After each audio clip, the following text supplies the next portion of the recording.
En esto conocemos que permanecemos en Él y Él en nosotros,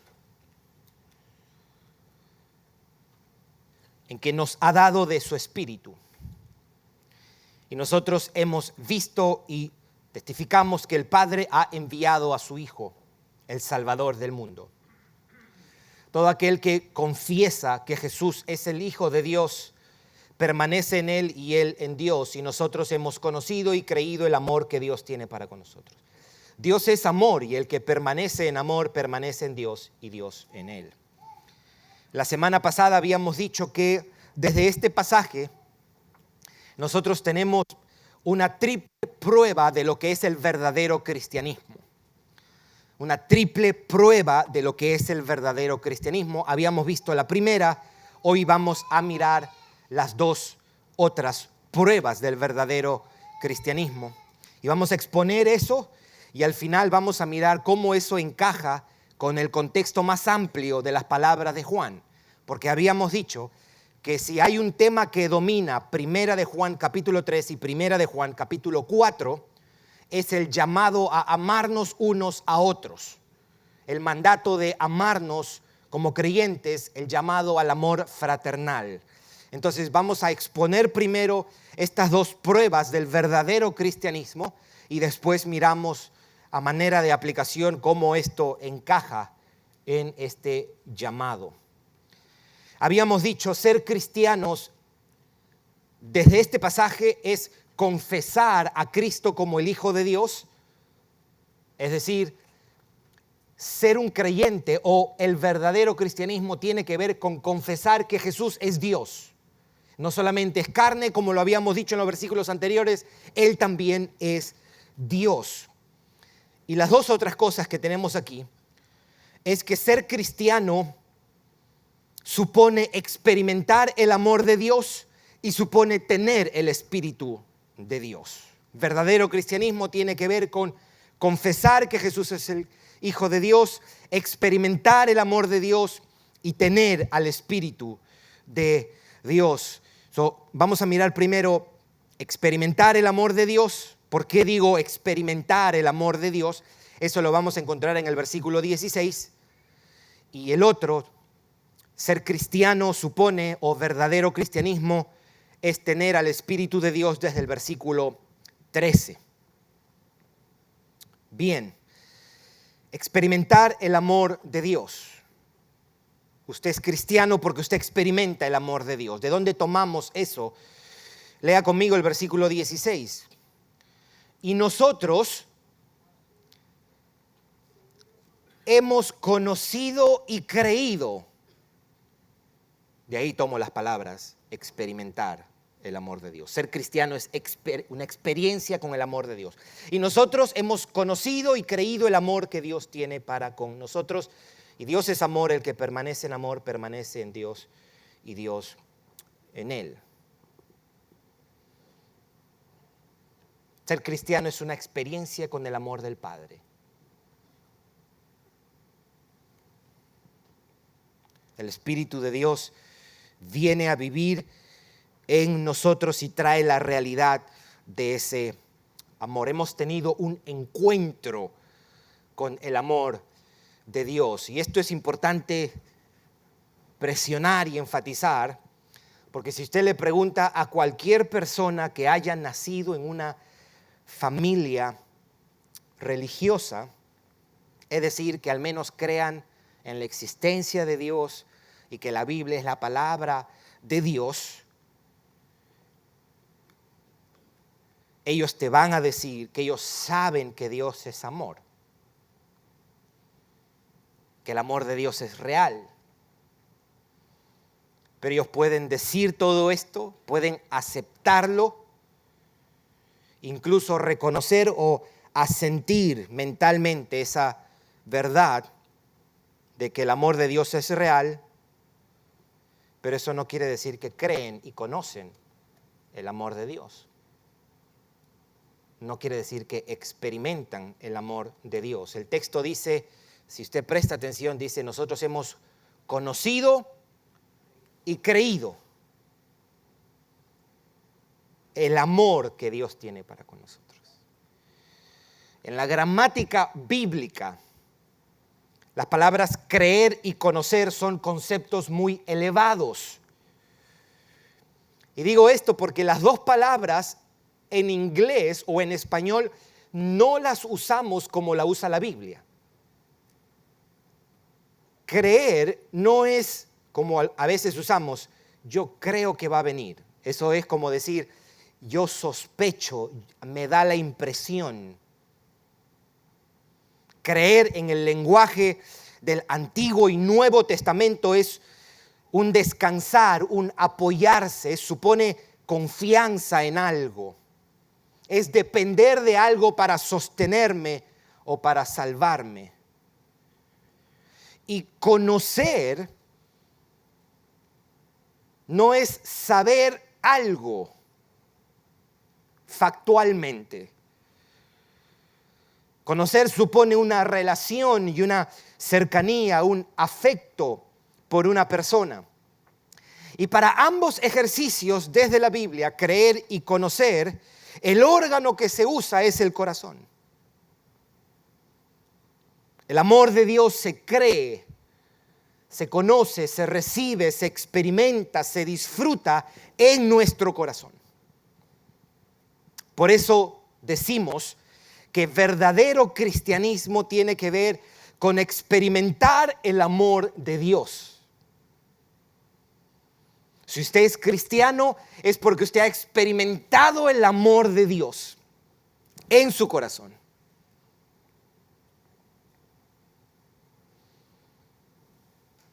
Una cosa es saber con la mente, pero otra muy diferente, descansar y confiar con el corazón. Una cosa diferente es recibir y experimentar eso. Si quiere acompañarme a Juan 17, note cómo Jesús lo dice también.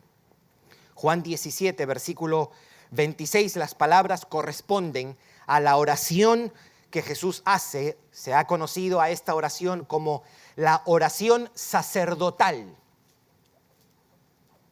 La oración que Jesús hace en favor de sus discípulos la noche que cenó con ellos y que iba a ser arrestado y después iba a ser juzgado y crucificado. Versículo 26, note cómo lo dice. Y les he dado a conocer tu nombre. Esto es Jesús hablando al Padre acerca de los discípulos. Y lo daré a conocer aún para que el amor, note lo que él está diciendo, para que el amor con que me has amado, ¿qué dice ahí? ¿Qué es lo que quiere que Jesús esté en ellos? El amor con el que el Padre ha amado al Hijo. Lo que está diciendo es, yo no quiero que ellos escuchen del amor solamente. Yo quiero que ellos experimenten en su interior. Yo quiero que el amor con que... Esta oración es extraordinaria, mis hermanos. El Padre amado al Hijo eternamente. Y Él dice, ok, eso lo que pasó entre nosotros, yo quiero que ellos lo experimenten adentro. Póngase a pensar en eso.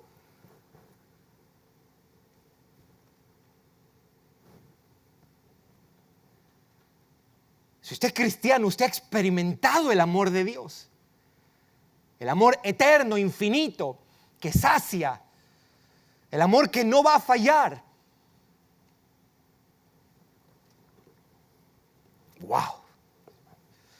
Por eso, para nosotros, el amor no es y no debe ser una idea vaga, ni un pensamiento inspirador. Oh, déjame poner Dios te ama con una carita bonita y compartirlo. Es muchísimo más que eso, mis hermanos.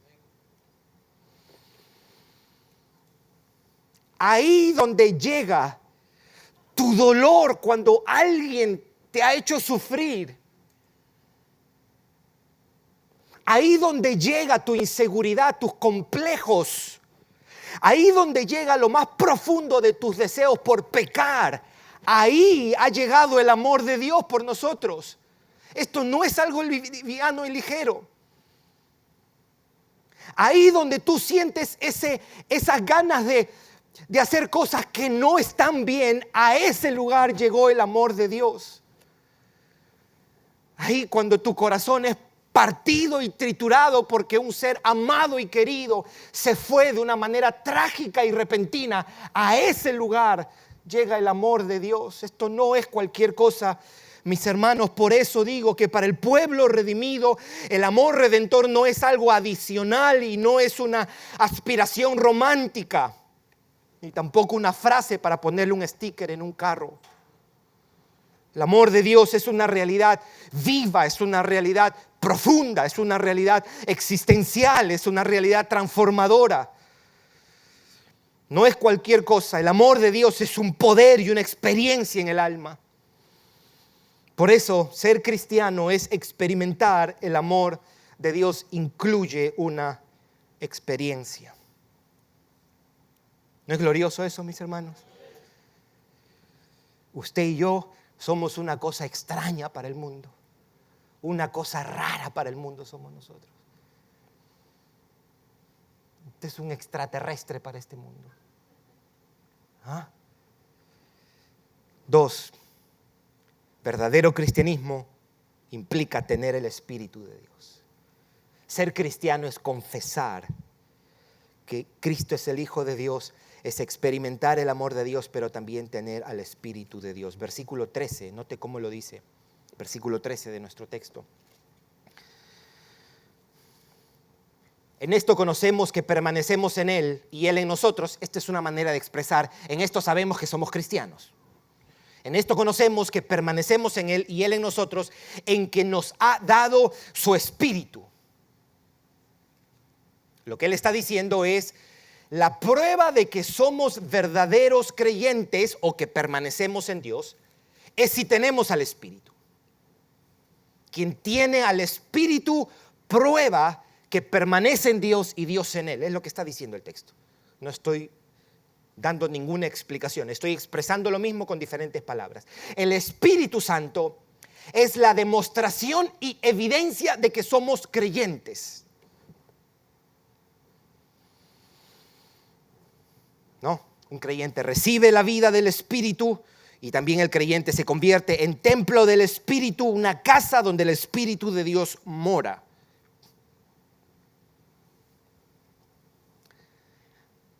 Pero alguien puede decir esto. Es difícil determinar quién tiene el Espíritu. Si lo que evidencia que somos cristianos es el Espíritu Santo, entonces, ¿cómo sabemos que alguien tiene el Espíritu Santo? O si el Espíritu de Dios es la prueba de que somos de Dios, ¿cómo se prueba que tenemos al Espíritu de Dios? La pregunta es válida. Si usted se estaba preguntando eso, qué fácil, ¿no? Decir, tener el Espíritu de Dios es la prueba de que somos cristianos. ¿Y cómo yo sé quién tiene el Espíritu de Dios? ¿Se entiende la interrogante, mis hermanos? Pero el mismo contexto de las palabras de Juan nos va a responder eso. Yo le voy a pedir, porque vamos a mirar 2 textos, su atención aquí. No es que no ha tenido la atención, pero necesito que tengas una doble atención.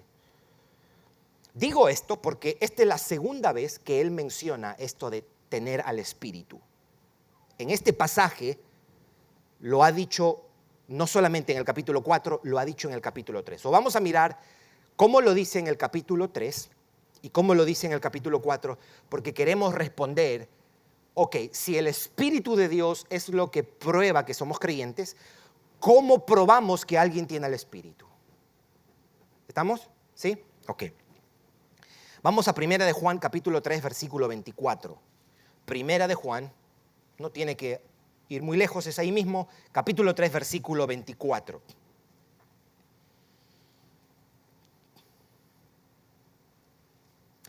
¿Lo tiene? Y el que guarda sus mandamientos permanece en Dios y Dios en él. Y en esto sabemos que Él permanece en nosotros por el Espíritu que nos ha dado.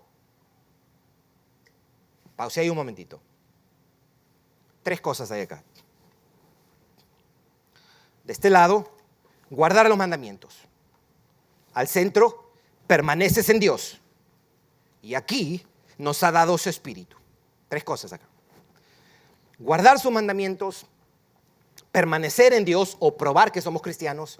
Y 3, nos ha dado a su Espíritu. Aquí en este pasaje hay una doble forma de saber que Dios permanece en nosotros y nosotros en Él. Uno es el que guarda sus mandamientos. Y el otro es en que nos ha dado a su Espíritu. Eso quiere decir que guardar los mandamientos y tener al Espíritu están relacionados de alguna manera. No son lo mismo.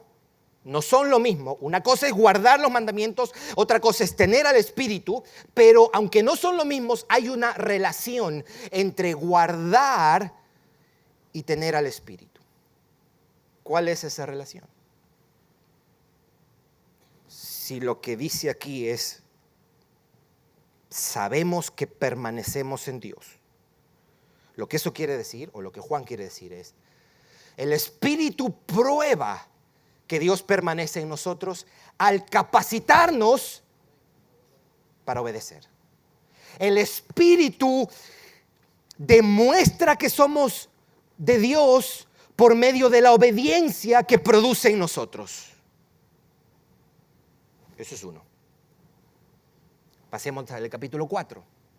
Lo voy a resumir después, en caso de que no lo haya agarrado completamente. Miremos lo que dice el versículo, no el 13, de donde hemos sacado esto, sino el 12. Esto lo miramos la semana pasada. Nadie ha visto jamás a Dios. Si nos amamos unos a otros, Dios permanece en nosotros y su amor se ha perfeccionado en nosotros. Y note el versículo 3. En esto conocemos que permanecemos en Él y Él en nosotros, en que nos ha dado a su Espíritu. Si usted nota esto, en estos 2 versículos, Él está usando el mismo patrón, si se quiere, del capítulo 3. 3 cosas nuevamente. Aquí, amarnos unos a otros. Aquí, sabemos que permanecemos en Dios, y aquí el Espíritu que nos ha dado. ¿Qué está diciendo Él? Él está diciendo que de alguna manera amarnos está relacionado con tener al Espíritu. No son lo mismo, pero hay una relación entre amarnos unos a otros y haber recibido al Espíritu. ¿Cuál es la relación? Que el Espíritu prueba que usted es de Dios al capacitarlo para amar. El Espíritu demuestra que somos creyentes al capacitarnos para amarnos unos a otros. En el capítulo 3, amarnos unos a otros, permanecemos en Dios, tenemos al Espíritu. En el capítulo 3, guardar los mandamientos. En el capítulo 4, amarnos unos a otros, permanecer en Dios y tener al Espíritu. Él está diciendo lo mismo, pero lo único que cambia es obedecer mandamientos y amarnos unos a otros. Resumen. Sabemos que somos cristianos cuando tenemos al Espíritu. Pero el Espíritu prueba esa realidad al capacitarnos a obedecer y amar. ¿Se entiende, mis hermanos?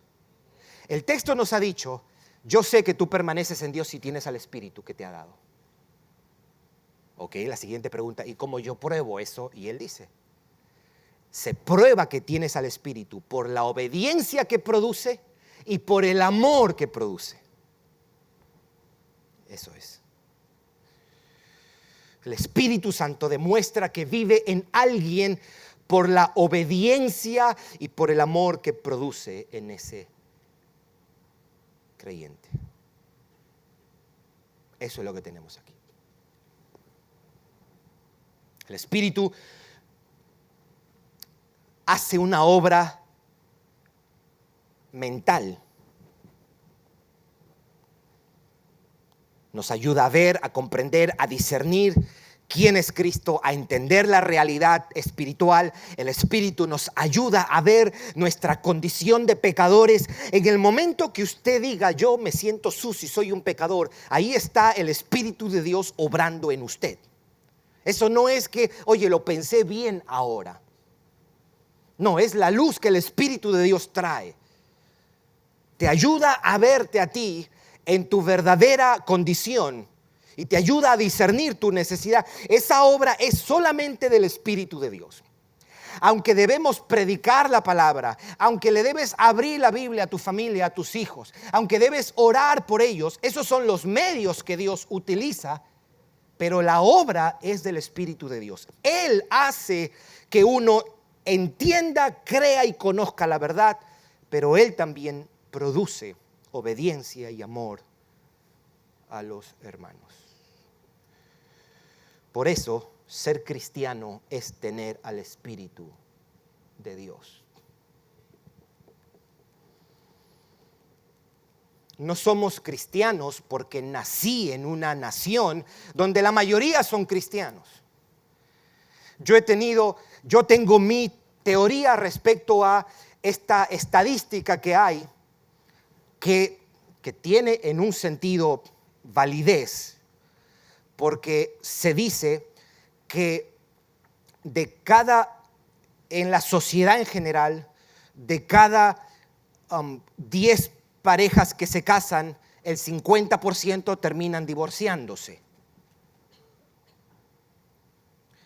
Y dicen que dentro de los cristianos esa estadística es la misma.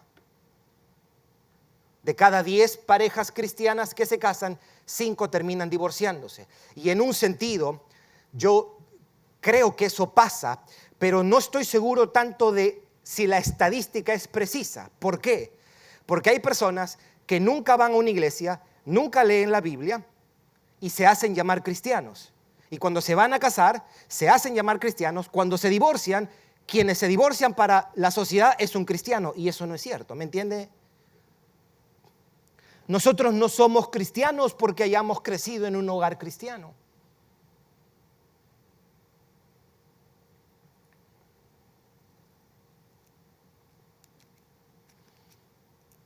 Ser cristiano es una cosa extraordinaria. Es un milagro espectacular y sin precedentes. Para resumir estas tres o esta triple prueba del verdadero cristianismo, y ahora paso brevemente a hacer unas palabras de aplicación. Demostramos que somos cristianos cuando confesamos que Cristo es el Hijo de Dios, cuando experimentamos el amor de Dios y cuando tenemos al Espíritu de Dios. La triple prueba del verdadero cristianismo, en Primera de Juan, capítulo 4. Ahí usted ya tiene, en Primera de Juan 4, si alguien le pregunta, ¿y cómo yo sé si soy cristiano? Usted va a Primera de Juan, capítulo 4, versículo 13 al 16. Usted no tiene que memorizarse nada, usted solamente lee eso y ahí está. Ahí lo tiene. No tiene que, ¿y cómo, en qué, en dónde está? Primera de Juan 4. Primera de Juan 4. Quiero decir unas palabras de aplicación ahora aquí. Estas palabras, todo esto lo que él está diciendo en estos versículos debería ser de mucho ánimo para nosotros. De mucho ánimo para nosotros. ¿Por qué digo esto? Porque si tomamos en cuenta que el tema dominante de estos dos capítulos es el mandato de amarnos unos a otros. Entonces yo tengo que mirar qué relación tiene todo lo que él está diciendo. No es que a Juan se le fue el tema y dijo, déjame tirar esto ahí. No. Hay dos cosas que podemos tener en cuenta a manera de aplicación. Número uno, esto quiere decir que hemos sido facultados para la tarea de amar. Y número dos, Estamos llamados a amar a aquellos que son iguales a nosotros. So, vamos con lo primero. He confesado que Cristo es Dios, pero también he experimentado el amor de Dios y tengo el Espíritu de Dios. Según Pablo, lo que ha pasado con nosotros, una manera él de expresar o describir la experiencia de la conversión, es que el Espíritu de Dios ha derramado el amor de Dios aquí en nuestros corazones, dice. Entonces esto quiere decir que tenemos los recursos disponibles para hacer lo que nos está pidiendo. Si tengo al Espíritu de Dios morando en mí y tengo la realidad del amor en mí, eso quiere decir que estoy calificado para amar.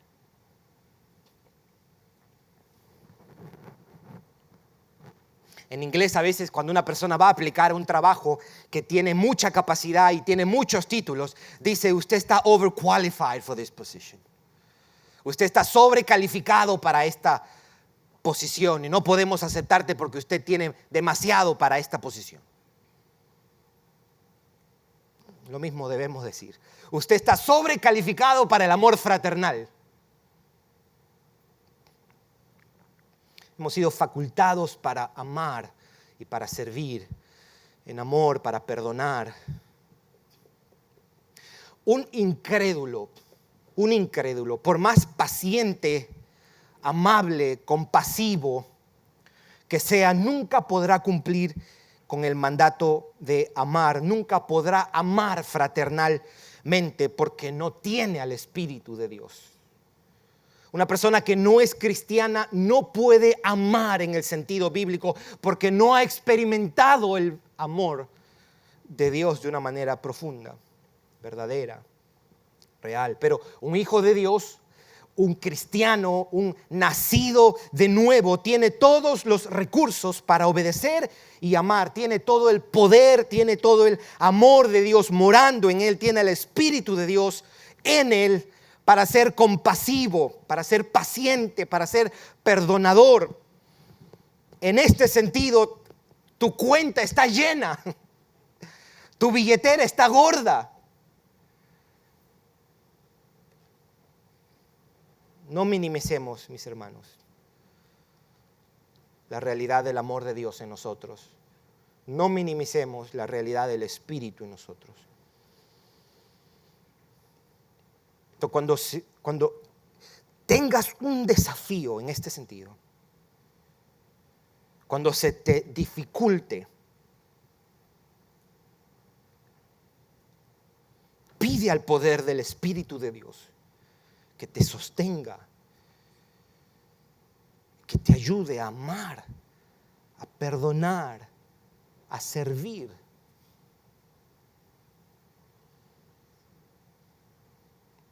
Dejemos lugar desde nuestra voluntad al señorío del Espíritu de Dios. Someternos a su influencia amorosa para obedecer, para perdonar, para servir y amar. Tienes todos los recursos para amar a tus hermanos. Tienes todo lo que se requiere para el amor fraternal. Amén. Y segundo, estamos llamados a amar a aquellos que son igual a nosotros.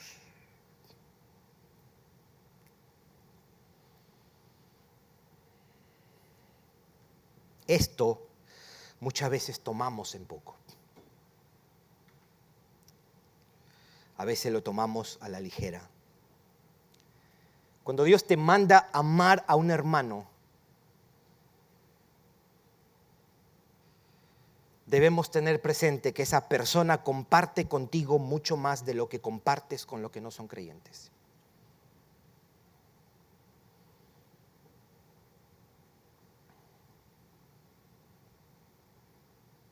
El amor fraternal y la comunidad no es algo que tú escoges, es algo que Dios te lo da.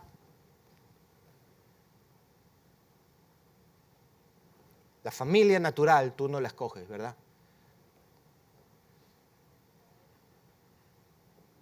Yo no escogí, ni Alberto ni Marlon escogimos. Oye, vamos a nacer en la familia de Raúl y María Morey. Nosotros llegamos, usted tampoco, usted no escogió, oye, mira qué chévere esta familia aquí. Porque si fuese por eso, muchos hubiesen escogido una familia un poquito más de recursos. Y nosotros no escogemos la familia de la fe. La familia de la fe es dada como un don de Dios para nosotros. Ese amén sonó como que, wow, qué triste es esto.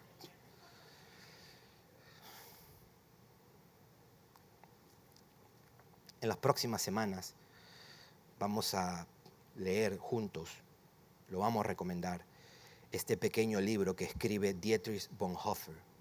Él fue un pastor luterano de Alemania. Iba a decir un pastor alemán, pero después uno dice, es un pastor de Alemania.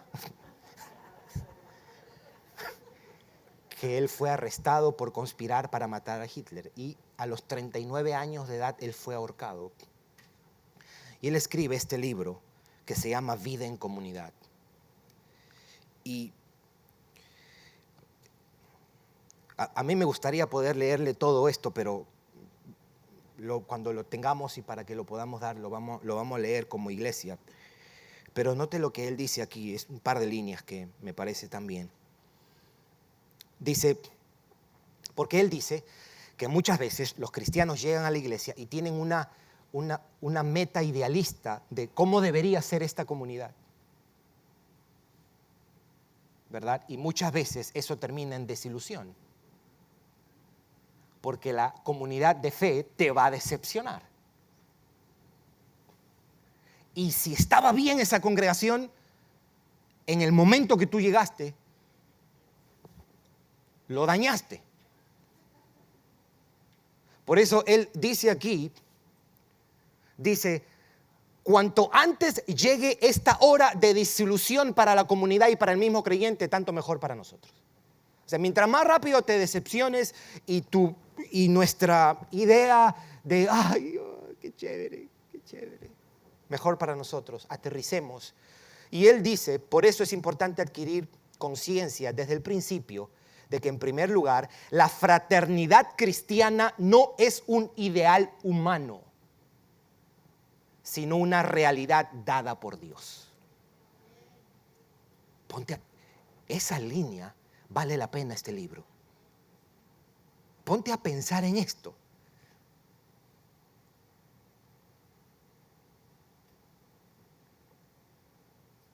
Por eso es importante adquirir conciencia desde el principio de que, en primer lugar, la fraternidad cristiana no es un ideal humano, es una realidad dada por Dios.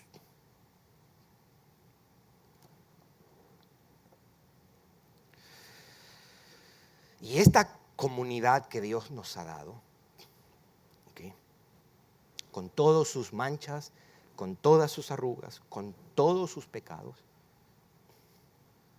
es lo que Dios nos ha dado.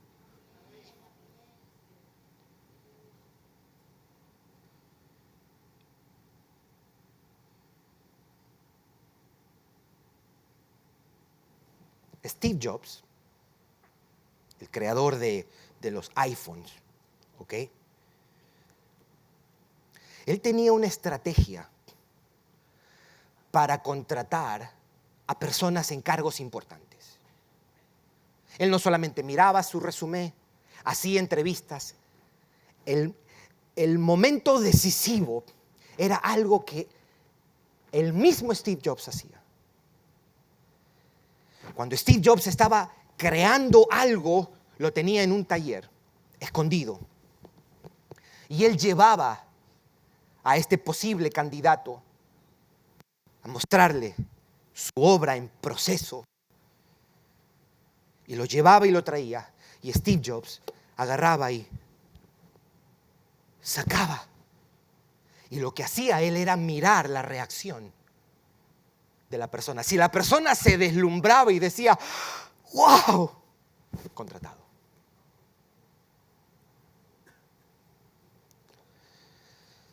Me pregunto si nosotros tenemos la misma visión y el mismo entusiasmo de mirar a la iglesia con el entusiasmo y la visión con que Dios mira a su iglesia.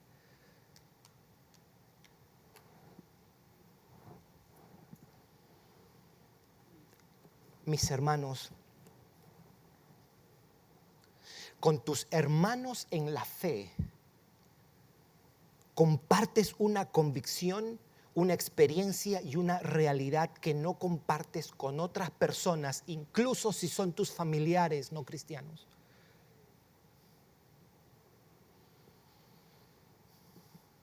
En este lugar, aquí en día de adoración, habemos personas que creemos que Jesús es el Hijo de Dios, personas que hemos experimentado el amor de Dios y que tenemos el Espíritu de Dios.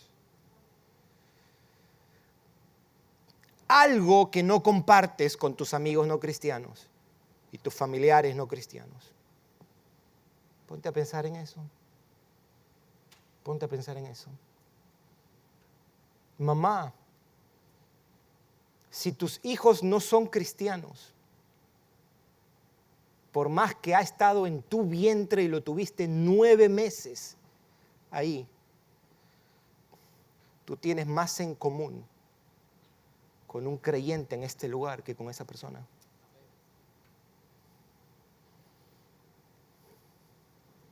Las realidades que nos identifican son más importantes que aquellas que nos hacen diferentes. Las realidades que nos unen son más trascendentes que las que nos separan. Todo motivo, toda cuestión que nos divide es secundario y temporal, mis hermanos. Aquí hay de diferentes países. Aquí hay personas, algunos que son solteros, hay otros que son casados, otros que son viudos. Nos separa la edad, adolescentes, adultos, ancianos, el tipo de trabajo que hacemos, nuestra posición económica. Algunos son republicanos y otros son demócratas. Algunos están a favor de Trump, otros a favor de Biden. Algunos hablan inglés, otros español. Y otros ninguno de los dos lo hablan bien.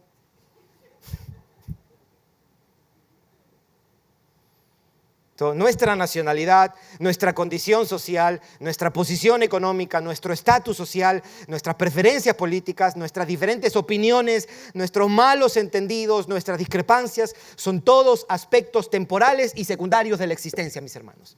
La realidad de nuestra salvación y de lo que somos en Dios, esos son los aspectos primarios, permanentes y trascendentes.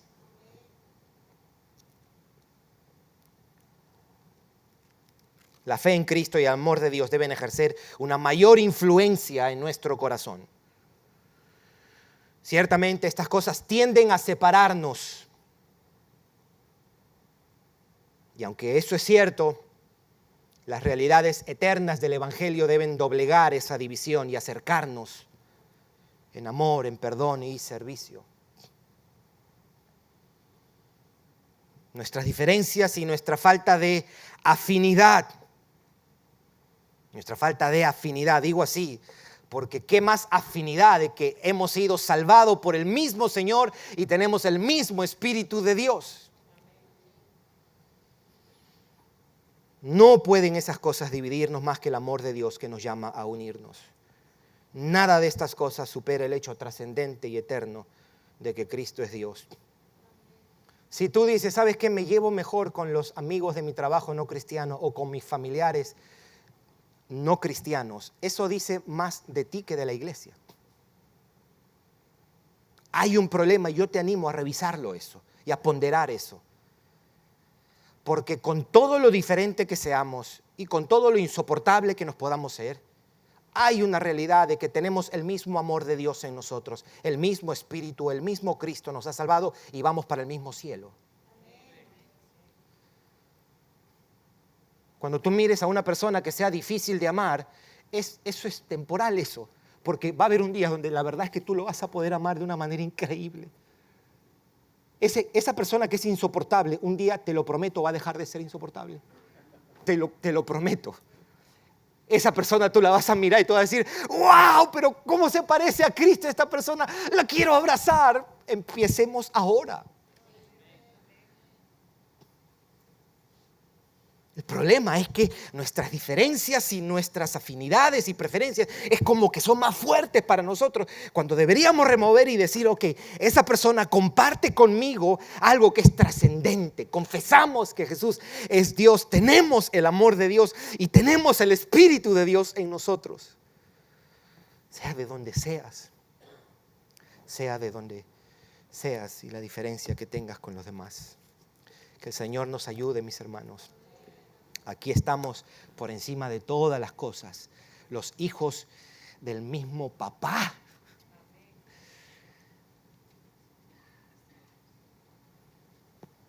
El mismo amor hemos experimentado, el mismo Espíritu de Dios.